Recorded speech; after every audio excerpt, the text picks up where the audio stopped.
There's a phenomenon that I've seen in my work over the years, and I've particularly seen it in Japan with working with some of the big Japanese companies, automakers, banks like Sumitomo. That you be in a meeting and there'll be an older gentleman, who's very quiet, doesn't say anything.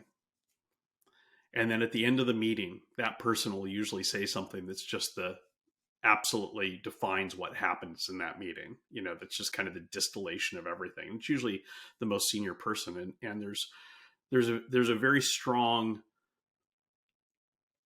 emphasis in Japanese business culture for senior leaders to be quiet and to listen and to only step in when they have something important to share. And I think that we can learn a lot in the West from that approach, and it goes back. I know I've shared this story with you, Craig, and Marcus has heard it more times than he probably wants to, but it goes back to this conversation that I had with Maggie Lake on CNN the day that Alan retired from Ford. And afterwards, after we got through recording my interview, we were both talking about how great Alan is. And she said, I've interviewed,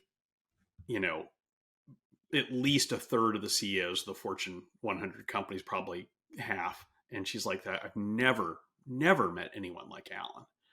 And I agreed. And she said, why are there so few Alan Mullalis in the world? We need more of them. And I said, because there's so many Jack Welches. And that, unfortunately, and then she totally agreed with me, and we had a long conversation about that. That unfortunately became the model of leadership, particularly in America, but even more broadly, I think, in the West.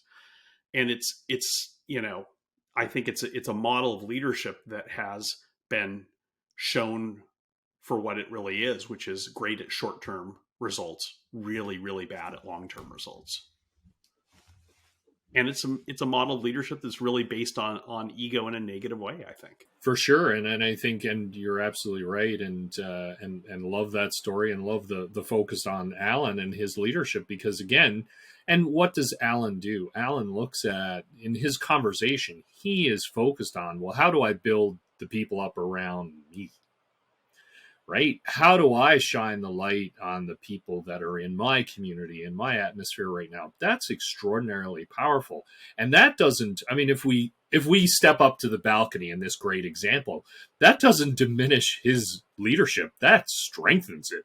Because then he has the confidence to go, hey, I'm here, I add value, I'm contributing, and I'm absolutely comfortable to shine the light on Craig and Marcus and Bryce, because they're valuable members of this team as well. So that is awe-inspiring and drives that connectivity that you're talking about, and what makes Alan such an extraordinarily effective and also rare chief executive. But that allows him to lead as well. Exactly. Because so often we see leaders not stepping up to lead. They go back to that because of the imposter syndrome, because of the lack of trust in people. They go back to what they were once good at. Absolutely. Bringing someone else to do it. But they drop back to their comfort zone, don't they? They're back in the old place where they were, frustrating their employees by not getting out the weeds. Yep. Whereas if you do what Alan does, as you said, you can then step up and step back and observe and think and plan strategically and lead where you need to focus your leadership skills, rather than being just wrapped up in this hamster wheel of sort of focus operational delivery.